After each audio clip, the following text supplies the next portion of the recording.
Today's story is about a very intelligent boy who excels in his studies. However, he has some major flaws. He doesn't talk to anyone, avoids meeting people, and has no friends. Seeing this, his parents come up with a unique solution. They hire a girlfriend for him, but what happens after that is something no one could have expected. Let's dive into this story.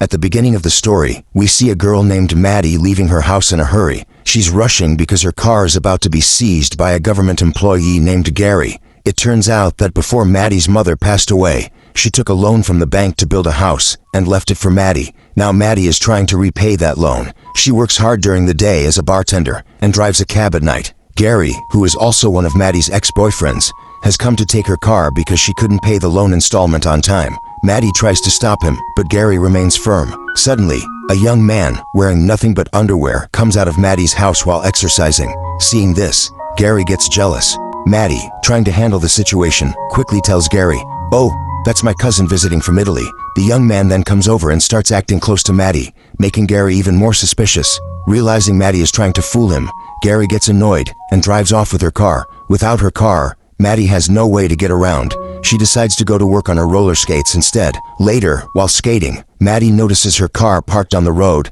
still hooked to Gary's tow truck. She quickly goes to the car, gets inside, and tries to drive away. However, in her haste, she forgets to untie the car from the tow truck. When she tries to speed off, the car doesn't move.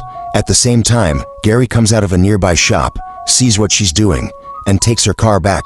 Maddie fails in her attempt to reclaim it. After this, Maddie goes to her friends Sarah and Sarah's husband Jim and shares her frustration. She tells them about losing her car and her struggles with the bank loan. Sarah tries to help by searching online for second-hand cars for Maddie, but Maddie sighs and says, "I've already checked everywhere. I doubt I'll find anything better." While browsing online, Sarah stumbles upon an unusual ad. A wealthy family is looking for a girl aged 20 to 25 to be their shy 19-year-old son's girlfriend. The ad mentions that the boy is very intelligent, but struggles with socializing and doesn't have any friends. In return, the family is offering a brand new car as a gift to the girl who can help him overcome his fears and gain confidence. At first, Maddie hesitates because she feels she might be too old for the boy, but after discussing it with Sarah and Jim, she decides to give it a shot. She needs the car desperately, and this might be her only chance. We then see Maddie skating her way to the wealthy family's house. She meets the boy's parents, who explain their situation. They tell her, "Our son Percy is 19 years old and extremely smart, but he doesn't talk to anyone, never goes out, and avoids girls completely. He's scared of things like smoking, partying, or even casual conversations. In his free time, all he does is watch short videos on his phone. We're worried that if this continues, he won't be able to adjust to university life next year." Maddie listens carefully and asks, "So, what do you want me to do?" The parents reply, "We just need you to spend time with him, help him socialize, and boost his confidence. Once we see that he's improving, we'll give you the car, but Percy must never know that we arranged this. You'll have to approach him naturally and make him believe it's all genuine." Maddie agrees to the deal and heads to the shop where Percy works part-time, wearing a striking red dress. She tries to catch his attention by pretending to adopt a dog. Maddie flirts and tries to impress Percy, but he doesn't fall for her charm. Instead, he becomes visibly nervous. Not giving up, Maddie says, "Why don't I drop you off at your house today?" Percy hesitates and declines, but Maddie insists, picking up his bicycle and putting it in her van. With no other option, Percy reluctantly agrees to go with her. As they drive, Maddie jokingly says, "What if I kidnap you instead of taking you home?" She then steers the car toward her own house instead of Percy's. So Percy gets scared, and as soon as the car stops, he sprays pepper spray on Maddie's face. Maddie gets out of the car and says, "I was just joking with you. If I had kidnapped you, why would I bring you to my house?" Hearing this, Percy realizes he made a mistake. To make up for it, he gives Maddie a bath using the garden hose, washing off the spray. At the same time, he agrees to go on a date with her that evening. Later, we see Maddie waiting for Percy at a club. After some time, Percy shows up, but everyone starts laughing because he's wearing a formal coat with shorts instead of pants. Maddie, however, praises his unique style to make him feel comfortable. A waitress comes to their table, and Maddie orders a long iced tea for herself. Percy asks for a Pepsi, but Maddie cancels his order and tells the waitress to bring a long iced tea for him too. As they start chatting while sipping their drinks, Maddie's ex-boyfriend Travis suddenly appears. Travis, trying to make a scene, shows Percy his engagement ring and talks about his past relationship with Maddie, including how Maddie broke up with him. After Travis leaves, Maddie decides to take Percy to a beach. However, the beach was off limits after 8 p.m. Percy hesitates because he doesn't know how to swim, but Maddie encourages him. When Percy refuses to take off his clothes, Maddie boldly takes off her own and jumps into the water. Feeling pressured, Percy also removes his clothes and joins her. While they are in the water, a group of people sneaks in, steals their clothes, and starts walking away.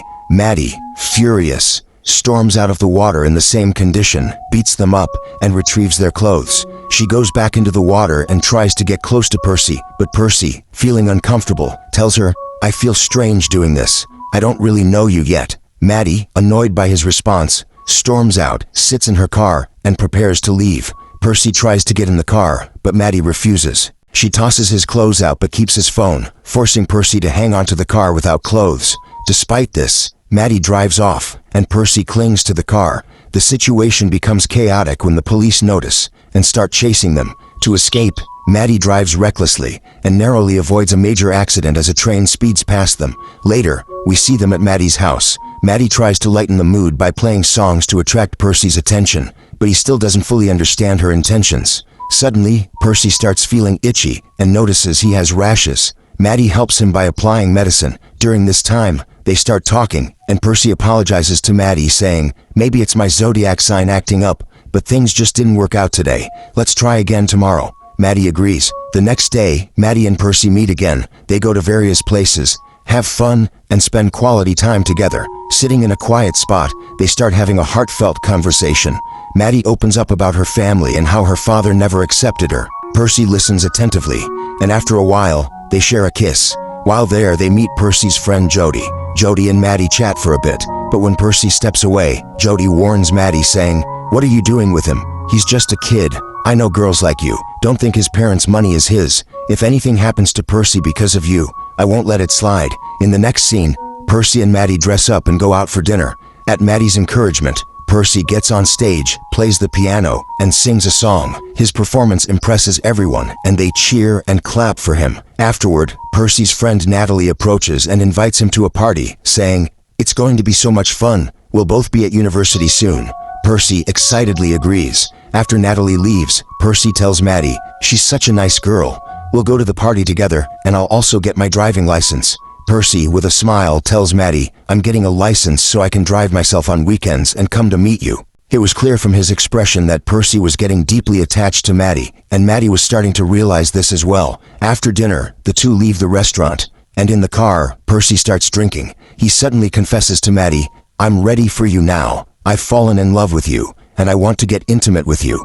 Maddie, trying to handle the situation, says, "You've had a drink, and in this state, you won't enjoy your first time.